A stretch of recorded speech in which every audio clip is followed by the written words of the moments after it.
Welcome to smart brain. ఈరోజు మనం add డేస్ని ఎలా ఫైండ్ అవుట్ చేయాలో నేర్చుకుందాం. ఆడ్ డేస్ ఫైండ్ అవుట్ చేయాలంటే చాలా సింపుల్ ట్రిక్ అనమాట. ఈ అయితే డేస్లో అడగొచ్చు లేదా వీక్స్లో అడగొచ్చు. ఎలా అడిగినా సరే ఆడ్ డేస్ ఫైండ్ అవుట్ చేయమన్నా లేదా డేస్ ఇచ్చి మనకి దీనికి 366 డేస్ ఇచ్చి number of weeks find out చేయమన్నా కానీ ఒకటే ప్రాసెస్ అనమాట. మనం ఇచ్చిన డే ఏదైతే ఉందో దాన్ని 7తో డివిజిబుల్ చేయాలి. 7తోని ఎందుకు డివిజిబుల్ చేయాలి అంటే మనకి వారంలో ఎన్ని డేస్ ఉంటాయి? 7 డేస్ కదా! సో, 7 డేస్‌ని ఇచ్చిన డేస్‌తో డివిజిబుల్ చేసినప్పుడే మనకు అందులో ఎన్ని వీక్స్ ఉన్నాయి, ఎన్ని ఆడ్ డేస్ ఉన్నాయి అనేది తెలుస్తుంది. సో, 7 5 35, 1 మిగులుతుంది అండ్ 6, 7 2s 14. సో, రిమైండర్ ఎంత? రిమైండర్ అనేది 2 మిగులుతుంది. సో, ఈ మిగిలిన రిమైండర్ ఏదైతే ఉందో అది 7లో డివిజిబుల్ అవ్వదు కదా! సో, అది ఆడ్ డే అవుతుంది. అండ్ నెక్స్ట్ మనం డివిజిబుల్ చేసినప్పుడు ఏదైతే నెంబర్ వస్తుందో అది 52 అనేది వీక్స్ అవుతుంది. అంటే 366 డేస్లో మనకి 52 వీక్స్ అండ్ 2 ఆడ్ డేస్ ఉన్నాయన్నమాట. ఓకేనా? ఆడ్ డేస్ ఎప్పుడు కూడా 0 నుంచి 6 మధ్యలోనే ఉంటాయి. అదే 7 మళ్ళీ 7 వచ్చిందనుకోండి, 7తో డివిజిబుల్ అవుతుంది కదా! So, there is no odd day అవుతుంది. ఎప్పుడు ఆడ్ డేస్ 0 నుంచి 6 మిడిల్‌లోనే ఉంటాయి. 7తోనే ఎందుకు డివిజిబుల్ చేస్తాము అంటే 7 అనేది number of days in a week, 7 days. అందుకనే మనం ఆడ్ డే ఫైండ్ అవుట్ చేసేటప్పుడు 7తో డివిజిబుల్ చేస్తాము.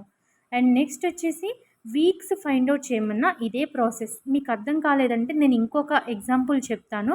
ఇప్పుడు 366 డేస్ తీసుకుంటే మనకి 52 వీక్స్ 2 డేస్ వచ్చాయి కదా! ఇప్పుడు 360 గాని 340 డేస్ తీసుకుందాం. సో, మీకు అర్థం అవ్వాలని చెప్తే 364 డేస్ తీసుకున్నా. సో, 364 డేస్‌ని సేమ్ 7తో డివిజిబుల్ చేస్తాం. 7 5s 35 అండ్ మనకి 1 మిగులుతుంది. 7 4s. సో, ఎన్ని టైమ్స్ క్యాన్సిల్ అవుతుంది? 7 2s 14. సో, మనకి ఇక్కడ ఏమవుతుంది? కంప్లీట్‌గా 364 అనేది డివిజిబుల్ అయిపోయింది. అంటే 52 వీక్స్ ఉన్నాయి. 364 డేస్‌లో 52 వీక్స్ ఉన్నాయి.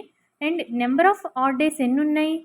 0 ఆడ్ డే. అంటే కంప్లీట్‌గా డివిజిబుల్ అయింది కాబట్టి 0 ఆడ్ డే. 364 డేస్‌లో 52 వీక్స్ ఉన్నాయి. 0 ఆడ్ డేస్ ఉన్నాయి. ఓకేనా? అంటే there is no odd day. So, odd days find out చేయండి అన్నా లేదా number of weeks find out చేయండి అన్నా మనం ఇదే ప్రాసెస్‌ని ఫాలో అవుతాం. డివిజిబుల్ అయినప్పుడు ఎంతతో డివిజిబుల్ అవుతుంది అది వీక్స్ అవుతుంది. రిమైండర్ ఏదైతే మిగులుతుందో అది ఆడ్ డే అవుతుంది. సో, ఇప్పుడు ఇక్కడ వీక్స్ అని అడిగారు కదా! సో, వీక్స్ అడిగినా గానీ ఆడ్ డే ఫైండ్ చేసే విషయంలో సేమ్ ఇదే స్టెప్ ఫాలో అవుతాం. ఇచ్చిన వీక్‌లో కూడా మళ్ళీ మనం ఎన్ని ఆడ్ డేస్ ఉన్నాయో ఫైండ్ అవుట్ చేయండి అంటే సేమ్ ప్రాసెస్. 7తోనే డివిజిబుల్ చేస్తాం. ఎందుకు అంటే ఒక వీక్ ఎన్ని డేస్ ఉంటాయి? 7 డేసే కదా! సో, 7 3s 21 కంప్లీట్‌గా డివిజిబుల్ అయిపోయింది. సో, 21 వీక్స్‌లో ఎన్ని ఆడ్ డేస్ ఉన్నాయి? 0 ఆడ్ డేస్ ఉన్నాయి. అక్కడ ఆడ్ డేసే లేవు. ఇఫ్ ఇన్ కేస్ 20 డేస్ తీసుకుందాం. సో, 20 వీక్స్ తీసుకుందాం. సో, ఇందులో నెంబర్ ఆఫ్ ఆడ్ డేస్ చేయాలంటే 2 టైమ్స్ పోతుంది. 14 అండ్ 6 అనేది రిమైండర్. 7తో డివిజిబుల్ అవ్వదు కదా! సో, ఈ 6 అనేది ఆడ్ డే అవుతుంది. 20 వీక్స్‌లో నెంబర్ ఆఫ్ ఆడ్ డేస్ ఎన్ని? 6 అనమాట.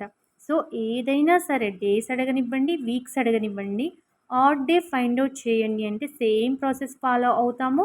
7తో డివిజిబుల్ చేస్తాము. ఇచ్చిన నెంబర్ ఏదైతే అది మిగులుతుందో అది రిమైండర్ అనేది ఆడ్ డే అవుతుంది. Thank you.